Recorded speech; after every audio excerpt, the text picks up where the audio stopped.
नमस्कार। Prime time टेलिभिजनको नियमित दैनिक प्रस्तुति प्राइम इस्युमा यहाँहरूलाई स्वागत छ। म जनकराज पण्डित। दर्शकहरू, हामीले प्राइम इस्युमा नेपालको समग्र राजनीतिक, आर्थिक, सामाजिक लगायतका विविध विषयवस्तुमा केन्द्रित रहेर एकजना अतिथिलाई स्टुडियोमा आमन्त्रण गरेर तपाईहरु समक्ष दैनिक रूपमा प्रस्तुत हुँदै आइरहेका छौँ। अहिले मुलुकको राजनीति फरक धारमा बगिरहेको छ।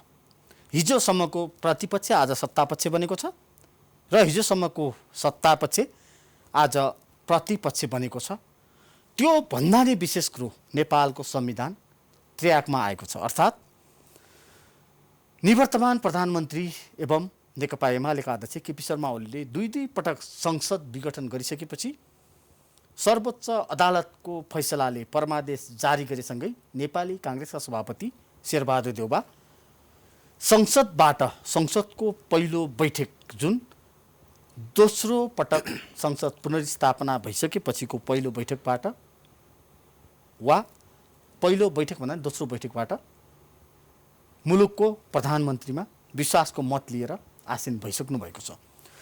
यो अवस्थामा एकातिर नेपाली काङ्ग्रेसलाई आफ्नो महाधिवेशन समयमै गर्नुपर्ने बाध्यात्मक परिस्थिति छ भने अर्कातिर काङ्ग्रेसले कसरी यी गठबन्धनका दलहरूलाई मिलाएर अघि बढ्छ यो पनि आम जनमानसदेखि सबैका लागि चासो र चर्चा अनि जिज्ञासाको विषय बनेको छ।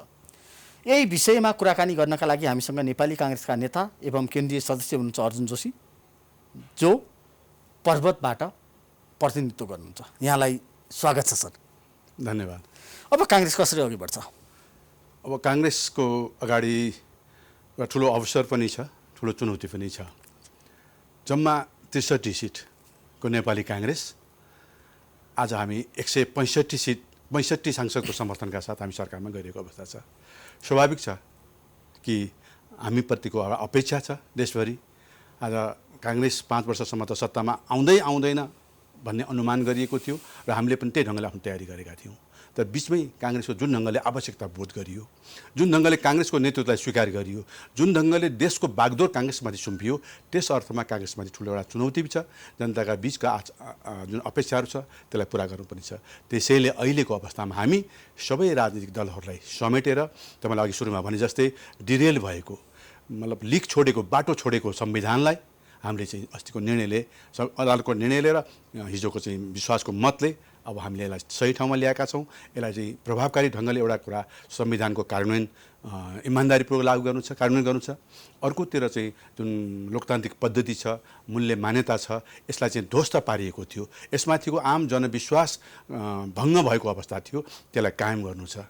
तेस्रो, जनताले जुन सरकारसँग अपेक्षा गर्छ, हिजो 2/3 हाराहारीमा भएको सरकारसँग भएको अपेक्षा आज हामीले बहुमतको सरकारले अल्पमतको पार्टीले आज पुरा गर्नु छ। त्यसैले जनताको चाहनालाई सँगै लिएर मैले अघि भने जस्तै लोकतान्त्रिक मूल्य मान्यता पद्धतिलाई अझ दह्रोसँग स्थापित गरेर संविधानलाई चाहिँ अगाडि बढाउनु छ। र यस बिचमै तपाईँको चाहिँ जुन कोरोनाको जुन महामारी फैलिरहेको अवस्था छ, त्यो महामारीमा पनि त्राहिमाम छन्, जनता आतङ्कित छन्। त्यो अवस्थामा जनतालाई आश्वस्त हुने गरी कोरोनाबाट खोप दिलाएर अथवा कोरोनाको चाहिँ आवश्यक रोकथामका लागि सरकार अगाडि बढ्नुपर्छ। हामी यस ढङ्गले अगाडि बढ्छौँ। मान्छे यहाँले भने जस्तो जम्मा 63 सिट, 102 सिट यहाँहरूलाई थप आएको छ। 102 भन्दा पनि अझ भन्छु 104 होला, किन 2 जना संसद हाम्रो अझ निलम्बनमा हुनुहुन्छ। भनेपछि ठिक छ, यसमा हामी अङ्कगणित भन्दा पनि ठिक छ। मैले यो आशय किन जोडेको, विभिन्न 5-6 वटा गठबन्धनले यहाँहरूलाई यो विश्वास दिलाएको छ अब देशको आवश्यकता काङ्ग्रेस हो। सङ्कट पर्दा काङ्ग्रेसले जुन सङ्कट टार्छ, यो सङ्कट निवर्तमान नेपाली काङ्ग्रेसका सभापति शेरबहादुर देउबा, हालका प्रधानमन्त्री, उहाँले समाधान गर्न सक्नुहुन्छ भन्ने जुन खालको विश्वास गरेको छ राजनीतिक दल, त्यसै गरी आम जनताले, यो विश्वास टुट्न दिनुहुन्न भन्ने विश्वस्त पार्ने आधार यहाँहरूसँग केही छ?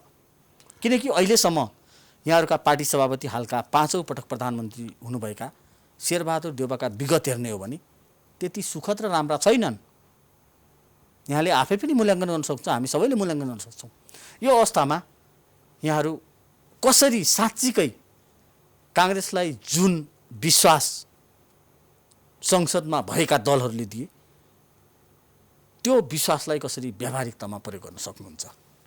तपाईले ठिकै भन्नुभयो जनकजी। एउटा चुनौती अहिले 4-5वटा पार्टीको समर्थनका साथ जुन यो सरकार चलाउनु पर्ने अवस्था छ, पूर्ण बहुमतको सरकारले चलाएको जुन हामीले लिगेसी बोकेका छौँ अथवा चाहिँ त्यसको भएको छ करिब 3 वर्षको गर्नुभयो, त्यो ढङ्गमा हाम्रा चुनौतीहरू चाहिँ चुनौतीका पहाड नै छन्। त एउटा कुरो जनकजी म तपाईँलाई के विश्वास दिलाउँछु भने काङ्ग्रेसको नेतृत्वमा जसरी मुलुकको लोकतन्त्र जनताको अधिकार सुनिश्चित हुन्छ भनेर यो मुलुकका सबै आन्दोलनहरूको नेतृत्व काङ्ग्रेसले गरेको अवस्था हो, त्यसरी नै मुलुकको चाहिँ यो अवस्थालाई पनि जहाँ जनताको अपेक्षाहरू छन्, स्थायित्वको कुराहरू छ, समृद्धिका कुराहरू छन्, यो अवस्थामा पनि काङ्ग्रेसलाई हामीले सोचेको भन्दा पनि आम रूपमा दलहरूले विश्वास गरेको अवस्था हो। त्यसैले हामीले फरक ढङ्गले तपाईँले भने जस्तै हामीले फरक ढङ्गले बुझ्न जरुरी छ अहिलेको हाम्रो बहुमतलाई। अघि पछिको बहुमतको प्राप्त गरेको भन्दा यसपालिको बहुमतलाई हामीले फरक ढङ्गमा यस अर्थले बुझ्न जरुरी छ कि यसपालि चाहिँ हामीलाई हाम्रो आफ्नो बहुमतले, हाम्रो आफ्नो सङ्ख्याले यहाँलाई त चिट्ठा परेको होइन र? अहिलेलाई अब तपाईँले कुन भाषामा बोल्नुहुन्छ, तर हामीले आफ्नो बहुमतले यो सरकार बनाएको होइन। तर तपाईँलाई त स्पष्ट रूपमा जनताले प्रतिपक्षमा बस्ने 5 वर्षका लागि म्यान्डेट दिँदै कम्युनिस्ट मैले हामी त्यसैका लागि तयार थियौँ। 5 वर्षका लागि त हामी गाउँ गाउँमा सङ्गठन गरेर 5 वर्षपछि अब सरकारमा आउनुपर्छ, जनताको मत जित्नुपर्छ भनेर गाउँ गाउँमा लागिरहेका हामी पार्टीका मान्छे आज सिंहदरबारमा अकस्मात पुग्यौँ। त्यसैले भाषा शब्द जे प्रयोग गरिएला, मैले अघि भने जस्तै यो मुलुकले आवश्यकता महसुस गर्यो, मुलुकले आवश्यकता महसुस गर्यो, दलहरूले आवश्यकता महसुस गर्यो। साँच्चै भन्ने हो भने अहिलेको चाहिँ जुन समर्थन छ यो त चाहिँ के भन्छ सर्वदलीय आम रूपमा चाहिँ सहमति जस्तो देखिन्छ, अथवा केही घटकहरू केही उहरू दलमाथि पर्यो होला। स्वयं एमालेको समर्थन छ यसमा होइन, जनता समाजवादीको समर्थन छ, माओवादीको समर्थन छ होइन, जनमोर्चाको समर्थन छ। त्यसैले एक किसिमको चाहिँ राष्ट्रिय सहमति जस्तो यो सरकार निर्माणमा भएको हुनाले हामीले त्यो ढङ्गले अगाडि बढ्नुपर्छ। र म तपाईँले भने जस्तै हाम्रो नेतृत्वमा जुन सरकार बनेको छ, हाम्रो सभापतिजीले पनि त्यो अवस्थालाई निश्चित रूपमा महसुस गर्नुभएको छ। एउटा त उहाँसँग एउटा के भने कोलिसन कल्चर उहाँसँग छ, कोलिसनको सरकार कसरी चलाउने भन्ने उहाँसँग अनुभव र दक्षता त विगतमा पनि उहाँले हासिल गरिसक्नु भएको छ। र विगतको कोलिसन भन्दा यो अझ बढी भिन्न छ, यसपालि अझ बढी चुनौतीहरू छ। त्यसले यो चाहिँ अवस्थालाई पनि हाम्रो सभापतिजीले बुझ्नु भएको छ र हामीले पनि हाम्रा पार्टी तहले पनि हामी यो चुनौतीलाई कसरी चाहिँ अब बाँकी चाहिँ जुन 1.5 वर्ष छ यो बाँकी 1.5 वर्षमा जनतालाई होइन हिजोको चाहिँ मत जो हामीले दियौँ त्यो मतमा केही करेक्सन गर्न आवश्यक रह्यो। अब 74 सालमा दिएको मतमा अब करेक्सन आवश्यक छ भनेर आम रूपमा जनतालाई चाहिँ लगेर विश्वास दिलाउने काम भनेको अब अहिले हामीले। तर अर्जुन सर, एउटा रमाइलो पक्ष छ, विश्वमा सायद कहीँ पनि नहोला, त्यो सत्ता पक्षमा बसेको छ, विपक्षमा बसेको छ, तर सुखद भन्ने कि त्यसलाई विडम्बना भन्ने, मतदान गर्दा प्रधानमन्त्रीमा विपक्षी दललाई गर्छ। मैले यो जसपाको प्रसङ्ग जोड्दैछु, यहाँले बुझिसक्नुभयो होला।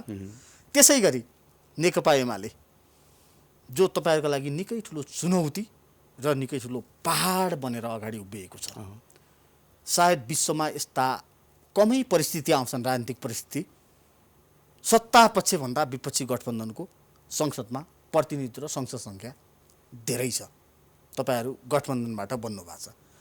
यो अवस्थामा एउटा चुनौती त छँदैछ, साथसाथै यहाँले भने जस्तो अवसर पनि छ। यो अवसरलाई काङ्ग्रेसले कसरी सदुपयोग गर्छ?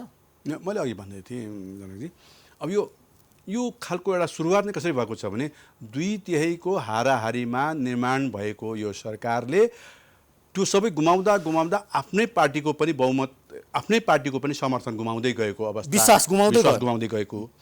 जम्मा 4 भागको 1 भाग पनि चाहिँ नभएको चाहिँ एउटा पार्टीले 165 सिटमा उसले विश्वास प्राप्त गर्छ भनेपछि नै यो के हो भने हामीले यो ढङ्गले हामीमाथिको यो विश्वास हो कि अब हामीले चाहिँ जुन चुनौतीहरू छ हामी सबैलाई मिलाएर लान सक्छौँ। मूल रूपमा सबै दलहरूको मैले हिजो पनि सुने, दलहरूको चाहिँ काङ्ग्रेसलाई चाहिँ समर्थन गर्ने स्वरहरू, विपक्षमा मत हाल्ने स्वरहरू पनि सुने।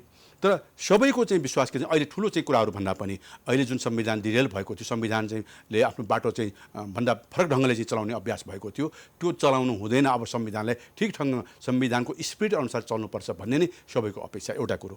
अर्को कुरो, अब अहिले हामी जुन 1.5 वर्षको जुन अवधि छ, सरकार त अलि 1 वर्षलाई छ, तर हाम्रो अवधि करिब 1.5 वर्ष छ। यो 1.5 वर्षको अवधिमा हामीले अब धेरै ठुलो अपेक्षा, धेरै ठुलो सपना,